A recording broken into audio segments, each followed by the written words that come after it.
मेरा नाम है प्रथम सक्सेना। स्वागत है मेरे चैनल प्रज्ञान में। और आज हम कंटिन्यू करने जा रहे हैं अपने पॉलिनोमियल की सीरीज़ को, क्लास 9th मैथ्स की, जिसमें हमने पढ़ लिया था फैक्टर थ्योरम, रिमाइंडर थ्योरम के बारे में। तो आज की क्लास उससे भी ज़्यादा इंपॉर्टेंट होने वाली है, क्योंकि बेटा आज हम सीखेंगे आइडेंटिटीज़ के बारे में और कैसे हम निकालते हैं ज़ीरोज़ ऑफ द क्वाड्रेटिक। ठीक है, तो ध्यान से देखना वीडियो, हर एक चीज़ समझना, रजिस्टर लेके बैठो, नोट कर लेना जो चीज़ तुम्हें सही लगे। ठीक है, तो देखते हैं। सबसे पहले दो चार चीज़ें देखो बेटा, क्या कि हमने पिछली बार पढ़ा था, एक क्वाड्रेटिक ली थी। अब क्वाड्रेटिक पूछूं मैं तो क्या होता है बेटा? क्वाड्रेटिक होती है जिसकी डिग्री होती है 2। डिग्री 2 का मतलब क्या है? हाईएस्ट पावर क्या होती है? हाईएस्ट पावर क्या होती है? 2। ठीक है, एक हमने देखा था example x² plus 5x plus 6, और इसका फैक्टर मैंने डायरेक्टली लिख दिए थे और रीज़न नहीं बताया था मैंने ये क्यों लिखा है। आपने पूछा कि सर हमने फैक्टर्स तो निकाल दिए, इसके क्या है फैक्टर थ्योरम से, लेकिन ये दोनों कहाँ से आए, ये कैसे आएंगे? तो ये कैसे आएंगे यही आज मैं बताने वाला हूँ कि ज़ीरोज़ ऑफ क्वाड्रेटिक कैसे निकालते हैं और फैक्टराइज कैसे करते हैं इसे। सेम चीज़ है दोनों, बताऊँगा मैं। ठीक है, बहुत इंपॉर्टेंट क्लास है। तो देखते हैं। सबसे पहले आइडेंटिटीज़ की बात कर लेते हैं। कुछ आइडेंटिटीज़ होती है हम पे जिसका हम यूज़ करते हैं, आज नहीं कल नहीं, पूरे जीवन भर इन आइडेंटिटीज़ का यूज़ करोगे। तुम अगर मैथ्स लेते हो तो 12th तक भी यूज़ करोगे, और उसके बाद भी, और अगर कोई और भी लेते हो तो भी 10th में तो आपको यूज़ करनी ही पड़ेगी। तो आइडेंटिटीज़ देखते हैं। क्या देखते हैं? आइडेंटिटीज़ कहाँ से आई वो भी बताने की कोशिश करूँगा जी, जिसका बता पाऊँगा सबको बता दूँगा। तो सबसे पहली आइडेंटिटी है x। सबसे पहली आइडेंटिटी है x प्लस वाई का होल स्क्वायर। बेटा ये शायद तुमने पढ़ा हो, नहीं पढ़ा हो मुझे नहीं पता, लेकिन मुझे ये बताओ, मैं जो पूछ रहा हूँ ये तो नरेंद्र मोदी भी जानता है। तो x प्लस वाई का होल स्क्वायर क्या होता है? गैस करो क्या होता है यहाँ पे। पहले मुझे ये बताओ ये है क्या? पॉलिनोमियल है कि नहीं? बोला सर है। तो पॉलिनोमियल आपने बताया सब होता है पॉलिनोमियल, जो अलजेब्रिक एक्सप्रेशन होती है जिसमें मल्टीपल टर्म्स हो। इसमें कितनी टर्म्स दिख रही है बेटा? बोलो 2। तो कह दो सर ये तो 2 टर्म्स का है, तो 2 टर्म्स के उसको क्या कहते हैं? बायनोमियल। और ये बताओ इसके अंदर वेरिएबल कितने दिख रहे हैं? क्या ये सिंगल वेरिएबल पॉलिनोमियल है? नहीं, 2 वेरिएबल पॉलिनोमियल है ये। क्या है? 2 वेरिएबल पॉलिनोमियल। इसको निकालने के लिए अपन क्या करते हैं? स्क्वायर का मतलब होता है सेम डिजिट से मल्टीप्लाई। ऐसे लिख सकते हैं, इसको लिख सकते हैं या नहीं? अब मुझे एक बार x से मल्टीप्लाई करना है, इसको एक बार y से करना है, कर दो। x² प्लस xy प्लस का y से करो yx प्लस का y²। आया कि नहीं आया मल्टीप्लिकेशन करने पे? क्या ये दोनों टर्म्स एक ही हैं? बोले सर हाँ, मल्टीप्लिकेशन में तो यही होता है, चाहे yx लिख दो चाहे xy लिख दो, यही होता है। तो मैं क्या करूँगा, इसको प्लस कर दूंगा, हो गया प्लस, और इसको एज इट इज लिख दूंगा। क्या आइडेंटिटी आ गई? x प्लस वाई का होल स्क्वायर होता है x² plus 2xy plus y²। क्या होता है? x प्लस वाई का होल स्क्वायर होता है x² plus 2xy plus y²। ऐसे ही जब हम इसको मैं प्रूफ नहीं कराऊंगा, ये तुम खुद प्रूफ कर दोगे कि ये कैसे आया। ऐसे इसको मल्टीप्लिकेशन करोगे तो जस्ट ये साइन रिवर्स हो जाएगा। क्या? 2xy प्लस का y²। इतना आ गया। तो तुम्हारी 2 आइडेंटिटीज़ ये हो गई, क्या हो गई, दो आइडेंटिटीज ये हो गई। आगे की आइडेंटिटीज देखते हैं।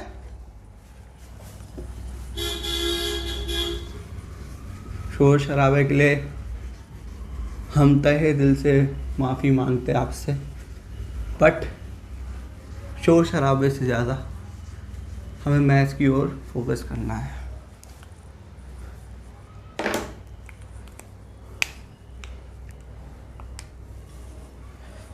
एक और आइडेंटिटी होती है बेटा ये, जिसे हम कहेंगे तीसरी आइडेंटिटी। हमने पढ़ी होती है, या तो तुम इसको x और y में लिख दो या a और b में लिख दो। कोई भी वेरिएबल तो कुछ भी हो सकता है ना, ये भी तो लिख सकता हूँ a plus B a minus B, लिख सकता हूँ कि नहीं? बोले सर हाँ लिख सकते हो। मैं तो अपने मेरा नाम है प्रथम सक्सेना, तो p और s में भी लिख सकता हूँ। वेरिएबल है भाई, कुछ भी लिख सकते हो जब तक उसकी वैल्यू नहीं पता। ठीक, ये कहाँ से आया? इसको सॉल्व करो बेटा, मल्टीप्लिकेशन आती है तुम्हें। इसको मल्टीप्लाई करोगे क्या आएगा, X square plus X Y आया। इसको मल्टीप्लाई करोगे बेटा क्या आएगा, माइनस वाई एक्स माइनस का वाई स्क्वायर। क्या ये दोनों सेम है तो मैं काट सकता हूँ? तो क्या मिला अपने को, ये। तुम पूछोगे ये क्या है सर, इसमें हाईएस्ट डिग्री 2 दिख रही है तो क्वाड्रेटिक है। क्या है, क्वाड्रेटिक है। इसमें वेरिएबल 2 दिख रहे हैं तो बाइनोमियल है। कह सकते हो या नहीं कह सकते? ये हमारी तीसरी आइडेंटिटी हो गई। और कोई आइडेंटिटी जो तुम्हारे दिमाग में आ रही हो? सबसे इम्पॉर्टेंट जो क्वाड्रेटिक के लिए आइडेंटिटी है वो इनमें से सबसे ज़्यादा इम्पॉर्टेंट है, जो मैं अब लिखवाने जा रहा हूँ। उस आइडेंटिटी ने क्रांति ला दी क्वाड्रेटिक की दुनिया में। अब वो आइडेंटिटी है x प्लस ए एक्स प्लस बी का मल्टीप्लिकेशन। फोर्थ आइडेंटिटी सबसे important, very important, very very important. क्या ये बन जाता है एक्स स्क्वायर प्लस ए प्लस बी एक्स प्लस का ए बी। यहां से हम बहुत सारी चीजें देखने वाले, जो तुमको क्वेश्चन दिया था ना, क्या कहते हैं, ये एक्स स्क्वायर प्लस का क्या कहते हैं 5x प्लस का 6, इसके जो फैक्टर बने थे पिछली वीडियो में, जो मैंने डायरेक्ट लिख दिए थे, वो कहाँ से आए? इस क्वेश्चन का आंसर तुम्हें इस आइडेंटिटी से मिल जाएगा। कैसे बेटा? इसको मल्टीप्लिकेशन करोगे तो क्या आएगा, मल्टीप्लाई कर दो, X square plus B X plus का ए एक्स प्लस का ए बी। आया कि नहीं आया? क्या मैं एक्स स्क्वायर को यहाँ से एक्स कॉमन लेके ए प्लस बी लिख सकता हूँ? लिख सकता हूँ, और यही ए बी लिख दिया। क्या ये आइडेंटिटी मुझे मिल गई? बोले सर मिल तो गई, पर इसमें इंपॉर्टेंट क्या है बेटा? मैंने फैक्टर थ्योरम तुम्हें पढ़ाई थी। क्या पढ़ाई थी? Factor theorem. जो नंबर जैसे 12 है तो 6 और 2 मान लो इसके फैक्टर्स हैं, तो वो ऐसे फैक्टर्स होते हैं जिनका रिमाइंडर हमें क्या मिलता है, 0। क्या मिलता है? 0। इसलिए हमने क्या कहा था कि कोई पॉलिनोमियल जिसके कोई फैक्टर है QX SX, 2 फैक्टर्स हैं और उसका रिमाइंडर है 1, अगर वो ज़ीरो हो जाए तो ये मल्टीप्लिकेशन में ये इसके बराबर होता है। और मुझे जब जीरोस फाइंड करने होते हैं, ये थोड़े लेंदियर वे में तो मैं समझा रहा हूँ, जीरोस फाइंड करने होते हैं तो वो x की वो वैल्यू जिस पे p ऑफ x क्या आ जाए, 0। अब वो x की वैल्यू हम p ऑफ x की ना निकाल के q ऑफ x की वैल्यू निकाल दे, जिस पे q ऑफ x 0 हो रहा है। इनमें से कोई एक 0 होगा तो ये अपने ऑटोमेटिकली पी ऑफ एक्स भी क्या हो जाएगा, ज़ीरो। तो जिस एक्स पे ये ज़ीरो होता है उसी एक्स पे ये भी ज़ीरो होगा, ठीक है। तो एक एक्स पे ये ज़ीरो हो रहा होगा, एक एक्स पे ये ज़ीरो होगा, इसलिए इसको मिलेंगे दो ज़ीरोस हमें, ठीक। तो यही चीज़ हमने यहाँ लिखी थी कि एक्स स्क्वायर प्लस 5x+6 जो है x+3x+2 होता है, और इस ये कब ज़ीरो होगा, जब x की वैल्यू होगी -3। तो -3 जब इस पर पुट करोगे तो -3 का स्क्वायर प्लस 5 - 3 + 6 9 -15 + 6 माइनस का 6 + 6 0 हो गया ज़ीरो। इसकी इस पे ज़ीरो क्या मिलेगा, मतलब किस पे ये ज़ीरो हो जाएगा, x की वैल्यू -2 पे। क्या -2 डाल के देख लो, यहाँ पे -2 डालो, -2 जब ये ज़ीरो हो गया -2 डाल के, तो ये ऑटोमेटिकली ज़ीरो होना चाहिए, चाहे करके देख लो। कितना आया, माइनस का 10 4 + 6 10 - 10 0 आया कि नहीं आया। तो बेटा ये क्या हुए, जो यहाँ से -3 निकला, यहाँ से -2 निकला, ये इसके क्या हो गए, ज़ीरोस। मैं कह रहा हूँ कि ये आइडेंटिटी सबसे ज़्यादा इम्पॉर्टेंट आइडेंटिटी इसलिए बन जाती है बेटा, क्योंकि ये जो चीज़ मैंने लिखी थी ना, ये इसी आइडेंटिटी से लिखी थी। पूछोगे सर कैसे, तो मैं तुम्हें यहाँ से ये सब इरेज करके बता दूंगा। और इसी आइडेंटिटी से हमें ये पता लगता है कि इस क्वाड्रेटिक के जो ज़ीरोज़ हैं वो कौन है, माइनस का a और माइनस का b। कैसे आया ये, क्योंकि x + a जिस पे ज़ीरो होगा वो होगा x की वैल्यू -a। देखो ये ज़ीरो हो गया, x की वैल्यू है इस पे, तो मल्टीप्लिकेशन में कुछ भी हो ये पूरा पॉलिनोमियल ज़ीरो।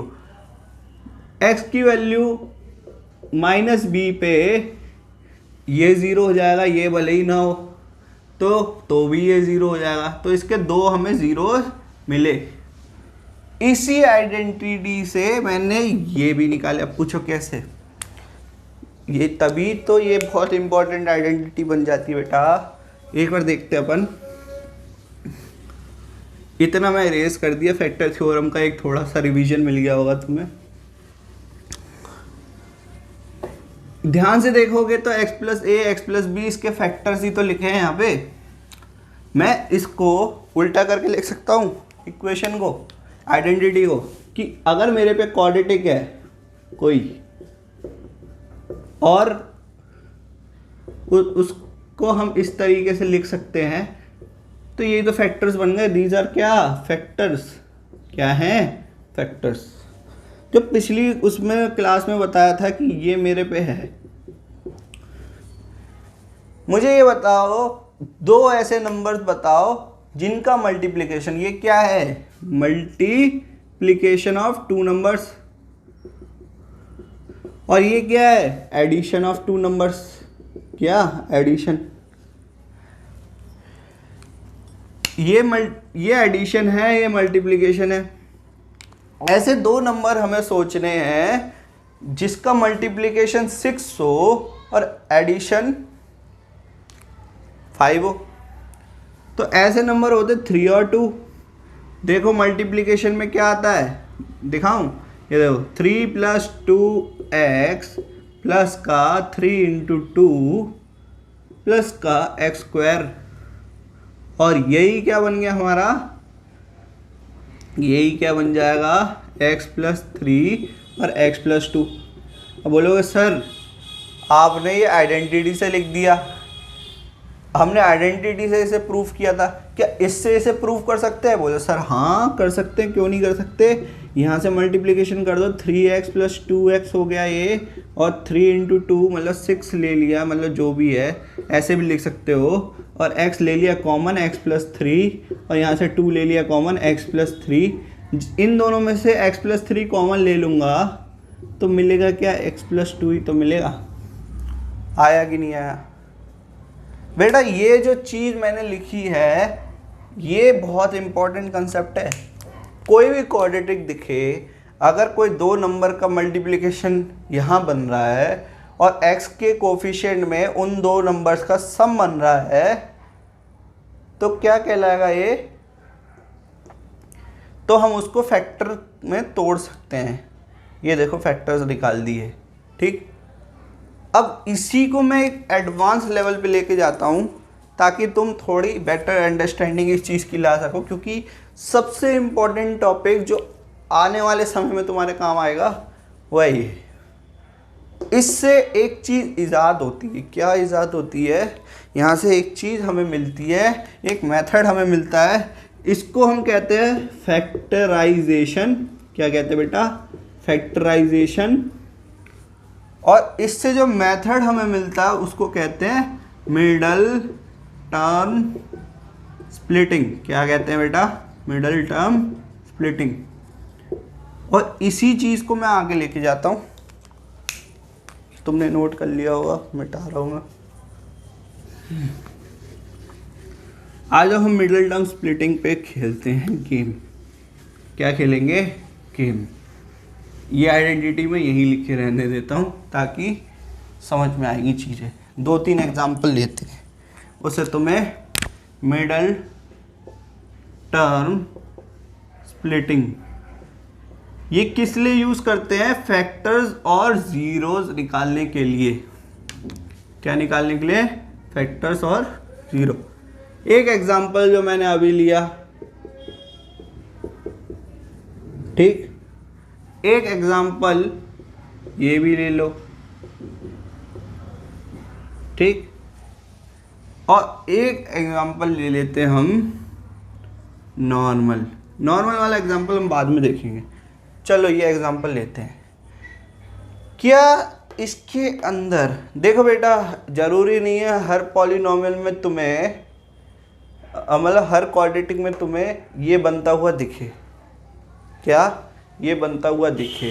पर उसके फिर भी 2 ज़ीरोज़ होते हैं, वो मैं बताऊंगा कैसे निकालते हैं। जैसे कि फॉर एग्जांपल 3x² + 7x + 6, इसको आप मिडल टर्म स्प्लिट नहीं कर पाओगे। अब मैं बताता हूँ इसको हमने कैसे किया था। 2 का मल्टीपल 2, 2 नंबरों का मल्टीपल 6 होना चाहिए और दोनों का एडिशन 5 होना चाहिए।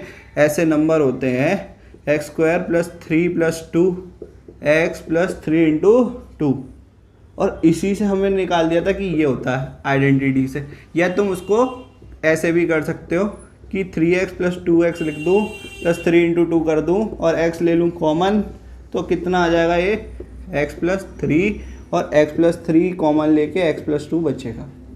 ऐसे भी निकाल सकता हूँ, ठीक है।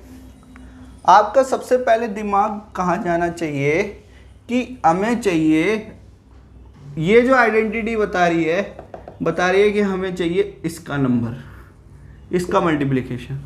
बट एक्चुअल रियलिटी ये है कि हमेशा क्वाड्रेटिक ऐसी तो होती नहीं है जहाँ पे यहाँ पे 1 हो, इसका कोफिशिएंट 1 हो। क्वाड्रेटिक तो होती है ax² + bx + में c। तो हमें ऐसे 2 नंबर चाहिए जिनका मल्टीप्लिकेशन हो ac। क्या? जिनका मल्टीप्लिकेशन, मान लो कि ऐसे 2 नंबर है p और q, तो p एंड q का मल्टीप्लिकेशन जो होगा वो इसके बराबर होना चाहिए, इन दोनों के मल्टीप्लिकेशन के। मैंने तुम्हें पहले लेक्चर में बताया था कि a है x² का कोफिशिएंट और c है x⁻0 का कोफिशिएंट। x⁻0 क्या होता है? 1, इसलिए दिख नहीं रहा हो, ठीक है। वहीं यही इसका जो सम होना चाहिए वो मिलना चाहिए b के बराबर। तो मैं कह सकता हूं अगर ऐसा हो रहा है, अगर, नोट करना, अगर ऐसा हो रहा है तो मैं इसको ऐसे लिख सकता हूँ। ये इसी चीज़ का एडवांस फॉर्म है। क्या एडवांस फॉर्म है? यहाँ पे तुम्हें a1 दिख रहा होगा, जब a की वैल्यू 1 है ही नहीं, if a is not equal to 1, तब हमें ऐसे देखना है, क्योंकि यहाँ पे जो हम मल्टीप्लिकेशन देख रहे हैं यहाँ पे 1 है तो हम c के बराबर देख रहे हैं। 2 नंबर जो 6 के बराबर हो, क्योंकि यहाँ पे 1 है, इन दोनों का मल्टीप्लिकेशन भी 6 होता है। तो इनका जो फैक्टर बनेंगे वो बनेंगे p और x + q। बेटा ये मिडल टर्म स्प्लिटिंग का कंसेप्ट की जान है। ये समझ गए तो इसका भी निकाल दोगे आराम से। क्या? ज़ीरोस। कैसे निकालोगे वो मैं बताता हूँ। आपको कुछ नहीं करना, आपको ये मल्टीप्लिकेशन दिख रही है, यहाँ भी 1 था तो 6 के संग मल्टीप्लिकेशन दिखी थी। कुछ नहीं करना, कोई ऐसे नंबर बताओ जिनका सम 7 हो, ऐसे लिख लिया करो, जिसका सम 7 हो और मल्टीप्लिकेशन में 6 × 2 है तो जिनका मल्टीप्लिकेशन 12 हो। ऐसे कोई नंबर है क्या? जो सर क्या 3 + 4 7 होता है कि नहीं? बोलो सर हाँ होता है। क्या मल्टीप्लिकेशन ऑफ 3 × 4 12 होता है कि नहीं? ये बेटा मैथ पजल की तरह है, आपको नंबर निकालने हैं जो इसका मल्टीप्लिकेशन ये बने और उन्हीं का सम ये बने। मिल गया। अब क्या करेंगे, हम इसको तोड़ेंगे। इसकी तरह डायरेक्ट नहीं लिखेंगे क्योंकि यहाँ पे a की वैल्यू थी 1। हम क्या करेंगे, इसको तोड़ेंगे। कैसे तोड़ोगे? इसकी जगह मैं इसका सम लिख सकता हूँ और ऐसे ही सिंपल, मतलब जो मैंने सम लिखा है उसमें इसको तोड़ दो। तोड़ दिया, यहाँ से ले लो, क्या लोगे कॉमन, x ले लिया कॉमन तो बचा क्या 2x + 3। यहाँ से लो 4, 2 ले लो कॉमन, 2x + 3। क्या एक टर्म मुझे कॉमन निकाल सकता हूँ मैं यहाँ से? क्या निकाल सकता हूँ? 2x + 3 और x + 2। इससे मेरे को क्या मिला? मेरे को 2 फैक्टर्स मिल गए इसके। अब बोले सर फैक्टर्स तो मिल गए, अब जीरोस बताओ, क्योंकि मिडिल टर्म स्प्लिटिंग तो जीरो निकालने का काम आती है। तो बेटा जब मैं इसको ऐसे लिख सकता हूँ, अभी मैं इतना लिख के बता रहा हूँ, वरना बाद में जब तुम्हारी प्रैक्टिस आए तुम्हें लिखना भी नहीं पड़ेगा इतना सब कुछ। इसको मैं इस फॉर्म में लिख सकता हूँ क्योंकि अभी मैंने मिडिल टर्म स्प्लिटिंग से इसके 2 फैक्टर्स निकाले। जिस पे x की ऐसी वैल्यू इस पे ये 0 हो जाए, ये अपने आप 0 हो जाएगा कि नहीं? तो वो भी इसका क्या होगा? 0 होगा। तो ऐसी कौन सी वैल्यू हुई? -3/2 पे एक क्या हो जाएगा? 0। पुट करके देख सकते हो तुम। और x की वैल्यू -2 पे ये क्या हो जाएगा? 0। डाल के देख लेते। 2 - 2 का स्क्वायर प्लस 7 - 2 + 6, ये कितना हुआ? 4 × 2 16, 16 + 6 क्या निकाला मैंने? -2 है ना? क्या निकाला? -2। ये क्या होता है? ये कितना हुआ? यहाँ से 8 आ गया, आया कि नहीं आया? +6 -14, 14 - 14 0 हो गया, हुआ कि नहीं? वहीं अगर -3/2 निकालूंगा तो 9/2, 2 से 2 कैंसिल हो जाएगा। करके दिखाओ या तुम्हें पता चल जाएगा अपने आप ही कि ये भी 0 है। एक बार डाल के देख लेना तुम अपने रजिस्टरों में, x की वैल्यू क्या ये 0 आ रहा है कि नहीं। अब बात करते हैं इसकी। मैंने क्या बोला बेटा, ऐसे भी तुम्हें पॉलिनोमियल क्वाड्रेटिक मिलेंगे जो मिडिल टर्म स्प्लिटिंग से सॉल्व नहीं होंगे। क्या? मिडिल टर्म स्प्लिटिंग से सॉल्व नहीं होंगे।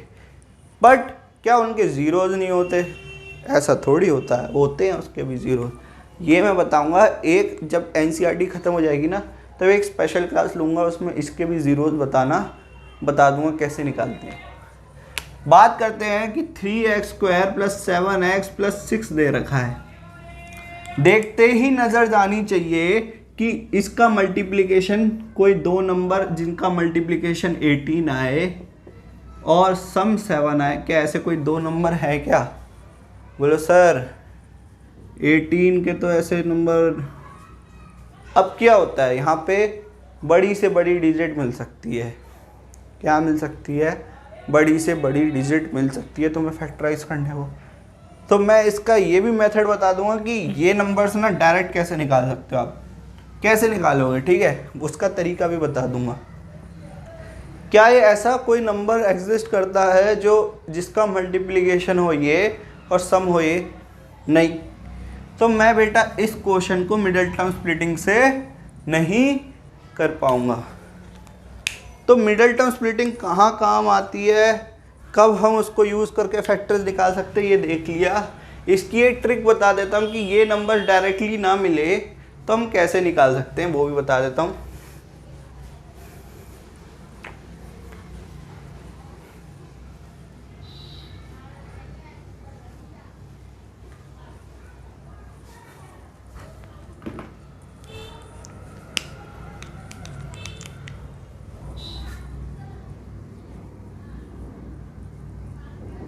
मान लो यहाँ 10 दिया होता और यहाँ दिया होता 25, तब क्या करते?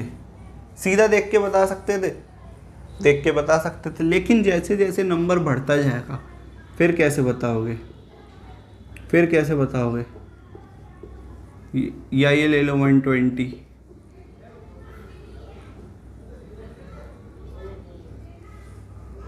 अब बताओ अब कैसे करोगे?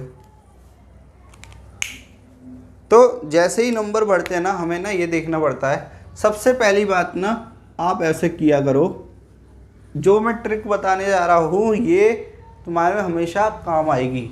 जब भी क्वाड्रेटिक तुम्हें दिखे, इन दोनों का मल्टीप्लिकेशन लिख दो यहाँ पे। मतलब एक साइड a लिख दो, लिख दिया, दूसरी साइड c लिख दो, लिख दिया। यहाँ पे a था 1, दूसरी साइड c था 120, लिख दिया। इसको बेटा यहाँ पे डिवीजन करो, यहाँ मल्टीप्लिकेशन। अगर यहाँ डिवीजन कर रहे हो तो यहाँ मल्टीप्लिकेशन। बोलो सर कैसे? मैं बताता हूँ। मैं 2 से इसे डिवाइड कर दूँ, कितना आएगा? 60। और 2 से इसे मल्टीप्लाई कर दूँ, या फिर मैं कहता हूँ, मैं थोड़ा लंबा करके दिखाता हूँ ताकि तुम्हें समझ में आए कैसे करता हूँ मैं, नहीं तो डायरेक्टली निकल आएगा। ये मेथड डायरेक्टली निकाल देता है चीज़ें कि कौन से नंबर ऐसे हैं। 120 है, 1 है, ठीक है। आपको क्या देख रहा है कि 120 इस पे आएगा? देखते हैं। मैं डिवाइड किया 4 से, तो 4 से 30 टाइम्स, 4 से आपने इसको डिवाइड किया, जो नंबर आया यहाँ लिख दिया, और उसी नंबर से यहाँ मल्टीप्लिकेशन करोगे तो 4 मल्टीप्लाई बाय 1 4। फिर मैं कहता हूँ 2 से, और इनका एडिशन देखते जाओ, क्या ये मिल रहा है? क्या इसका एडिशन ये मिल रहा है? नहीं। क्या इसका एडिशन मिल रहा है? ये नहीं। 15 2 से डिवाइड किया, और जिस नंबर से डिवाइड कर रहा हो उसी से इसको मल्टीप्लाई कर दो। क्या इसका एडिशन ये मिल रहा है? नहीं। बेटा जो जितने ये जो नंबर आ रहे हैं इन सबका मल्टीप्लिकेशन 120 होता है, ठीक। फिर मैं देखता हूँ कि एक काम करते हैं, क्या कहते हैं इसको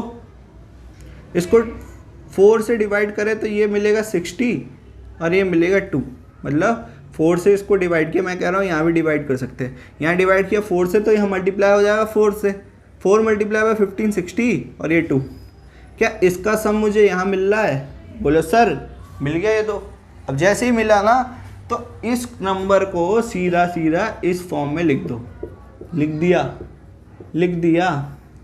जैसे ही इस फॉर्म में लिखा तुमने, सीधा क्या करोगे? कॉमन लो, x प्लस 60 आ गया, और 2 ले लो कॉमन, x प्लस 60 आ गया, और हमें रूट मिल गया x प्लस 60, x प्लस 2 क्या मिल गए? जीरोस मिल गए, फैक्टर्स मिल गए। ये हो गए फैक्टर। जीरोस क्या हुए? -60 और माइनस का 2। बेटा ये मेथड हर जगह काम आएगा। चाहे यहाँ देख लो, जो हमने किया था 3 और 4 आ रहे थे, डायरेक्ट लिखो a की वैल्यू c की वैल्यू लिख दी। क्या मैं 2 से डिवाइड कर सकता हूँ ऐसे दो नंबर जिनका सम 7 मिले? क्या मैं 2 से डिवाइड कर सकता हूँ इसे? हाँ सर। तो 2 से यहाँ क्या करूँगा? मल्टीप्लाई। क्या इन दोनों का सम 7 मिल रहा है? बोला हाँ सर। सीधे क्या लिख दोगे? 3x प्लस 4x प्लस 6, और x ले लोगे कॉमन, 2x प्लस का 3 और 2 प्लस का 2, 2x प्लस 3, और मिल गया हमें 2x प्लस 3 और x प्लस 2। यहाँ से आ गए -2। ये फैक्टर्स हैं, ये जीरोज हैं। आया समझ में? नहीं बेटा ये कंसेप्ट मिडिल टर्म स्प्लिटिंग का क्यों ये लेक्चर बड़ा हो रहा है, ये समझने की बात है, क्योंकि ये जो चीज़ है ये बहुत इंपॉर्टेंट टॉपिक है और कोई नहीं बताता ऐसे, ठीक है। तो ये आइडेंटिटी तुम्हें समझ में आ गई होगी कि हमें मिलता है इन दोनों का मल्टीप्लिकेशन यहाँ पे, और सम में मिलता है इन दोनों का सम। कब? जब x का कोफिशिएंट क्या हो? 1 हो। क्या हो? 1 हो। इम्पॉर्टेंट बात है ये, क्या 1 होना चाहिए यहाँ पे। तो इसका वाइसा वर्सा भी कर सकते हैं, इसका इस फॉर्म में लिख सकते हैं फैक्टर्स निकालने के लिए।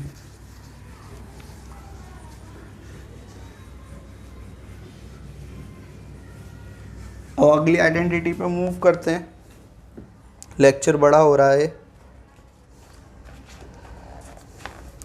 पता है क्वेश्चन कैसा आता है इस पे?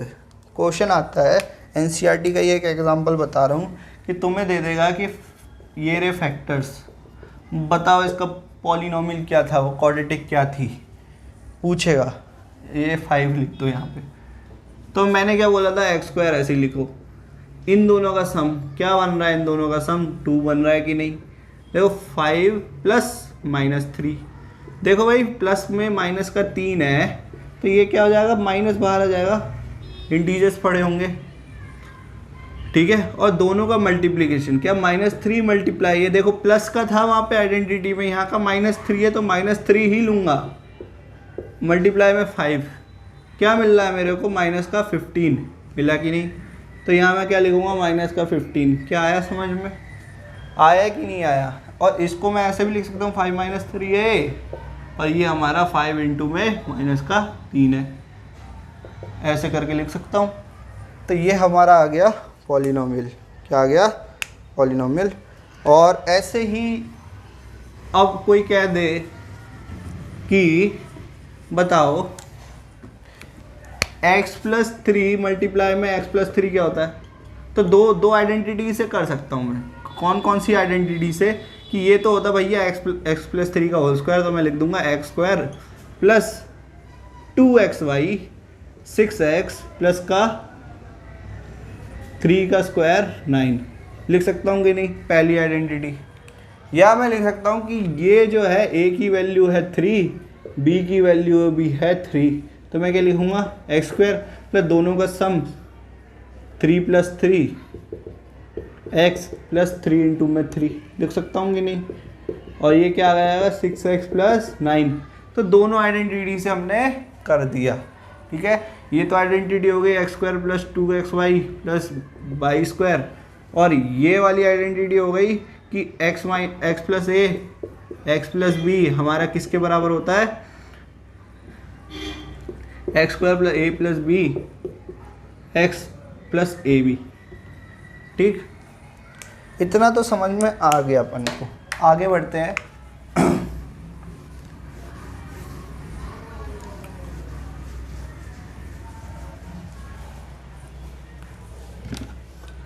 तो बेटा अब हम थोड़ी और आइडेंटिटीज़ देख लेते हैं जो कि इम्पोर्टेंट है। पहली हम देखते हैं और देखेंगे आइडेंटिटीज़ एक एक करके। चलो एक क्वेश्चन और देखते हैं, क्या देखते हैं, क्वेश्चन देखते हैं, तुम्हें मज़ा आएगा। मिडिल टर्म स्प्लिटिंग का जो एनसीईआरटी का क्वेश्चन है, और टीचर देके तुम्हारी ऐसी तैसी कर सकता है एक बारी में।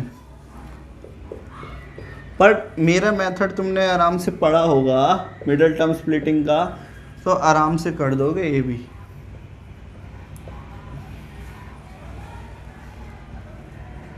ये मिडिल टर्म स्प्लिटिंग का क्वेश्चन नहीं है।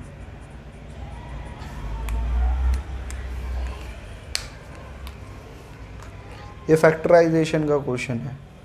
किसका क्वेश्चन है बेटा, ये फैक्टराइजेशन का क्वेश्चन है।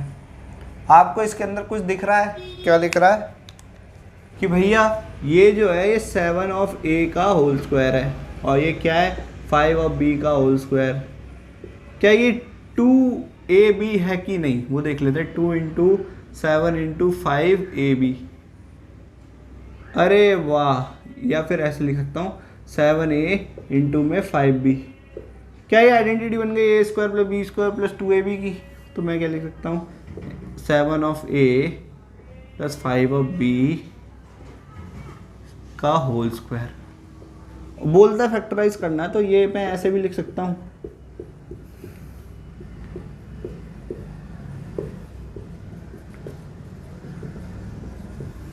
आया समझ, आगे चलते हैं। कुछ क्वेश्चन जो दिख जाते हैं ना मेरे को बुक के अंदर कि भैया ये बता दो, सही रहेगा तो हम बता देते हैं।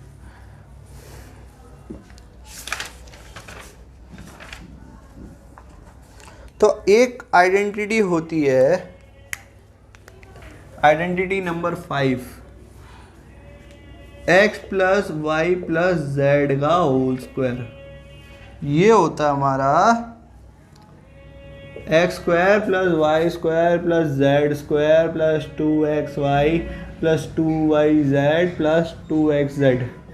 तो सर ये तो बहुत बड़ी आइडेंटिटी है, बट इसको याद करने का तरीका, तीनों का स्क्वायर लिख दो, ऐड कर दो, 2 से इसको मल्टीप्लाई करो, फिर 2 से इन दोनों को मल्टीप्लाई करो, और फिर 2 से इन दोनों को, पहले इनको फिर इसको फिर इन दोनों को, तो तुम्हें ये आइडेंटिटी मिल जाएगी।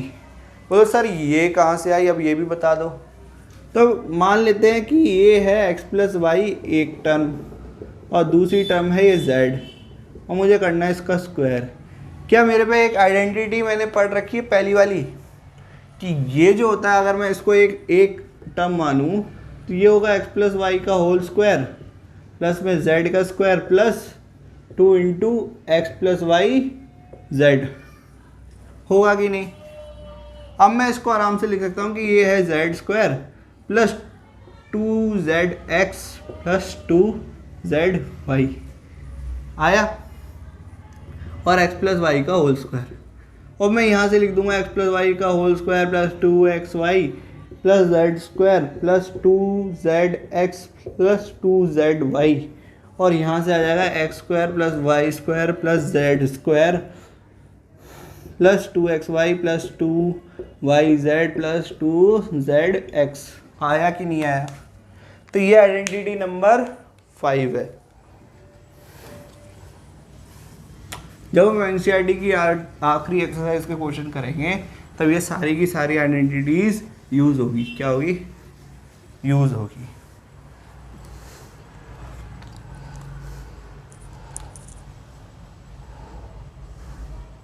अगली आइडेंटिटी देखते हैं जो है x प्लस वाई का होल क्यूब। तो ये है 6th identity, x plus Y का होल क्यूब क्या होता है? ये होता है X cube plus Y cube plus 3xy X plus Y. क्या होता है? ये होता है। इसी के संग 7th आइडेंटिटी भी देख लेते हैं, x माइनस वाई का whole cube X cube plus Y cube, ठीक है, एक्स क्यूब माइनस का Y cube minus 3xy plus X minus Y. अब बोलोगे सर ये कैसे याद करेंगे? तो इसकी आइडेंटिटी तुम याद कर लो। इसमें क्या करोगे, जितने x को छोड़ के जितने टर्म्स है सब में प्लस की जगह क्या कर दोगे? माइनस कर दोगे, बस, और ये पूरी आइडेंटिटी आ जाएगी। अब पूछो ये सर कैसे आई? बहुत आसान तो नहीं है इसको प्रूव करना, क्योंकि मल्टीप्लिकेशन बहुत होगी, लेकिन मैं करके दिखा देता हूँ कि x प्लस वाई का होल स्क्वायर मल्टीप्लाई में x प्लस वाई लिख सकता हूँ कि नहीं? इसको लिख सकता हूँ। इसी को मैं X square plus 2xy plus Y square multiply में x प्लस वाई लिख सकता हूँ। इसी को मैं मल्टीप्लाई कर दूँ तो X cube plus 2x square Y plus X Y square plus का वाई एक्स स्क्वायर प्लस का 2x स्क्वायर वाई प्लस का 2x स्क्वायर वाई नहीं 2y स्क्वायर, वाई से मल्टीप्लाई कर रहा हूँ ना, प्लस का Y cube, X cube plus Y cube हमें मिल गया, आइडेंटिटी का मिल गया। और हमें क्या देखना है कि ये क्या बन रहा है और ये क्या बन रहा है। ठीक, क्या मुझे ये टर्म मिल रही है एक्स वाई स्क्वायर, एक जैसी टर्म है, हमने पढ़ रखा है अलजेब्रिक एक्सप्रेशन में कि एक जैसी टर्म को ऐड कर देते हैं, उनको क्या लिखूंगा मैं? 3xy स्क्वायर मिल गया, और इन दोनों को ऐड कर दूंगा तो 3x square Y X square Y 2x square Y plus X square Y कितना हुआ? 3x square Y. अब मैं यहाँ से कुछ कॉमन निकाल सकता हूँ, बोलोगे क्या? तो 3xy निकाल दो कॉमन, तो बचेगा क्या? x plus Y. बचा कि नहीं बचा? बोलो सर बच तो गया। और यहाँ लिख दूंगा X cube plus Y cube. क्या ये आइडेंटिटी मेरी आ गई या नहीं आई? आ गई, यही आइडेंटिटी लानी थी। और ऐसे ही मैं इसको भी प्रूव कर सकता हूँ, ठीक है, पर प्रूव करने का एग्ज़ाम में नहीं आता। हमको क्या याद रखना है कि ये आइडेंटिटी हमें टिप्स पे याद होनी चाहिए कि क्यूब की आइडेंटिटी क्या होती है, ठीक है। तो 7 आइडेंटिटीज़ हो गई। एक और आइडेंटिटी देखते हैं।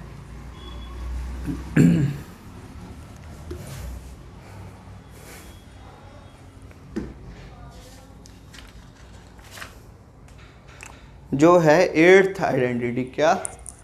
8th identity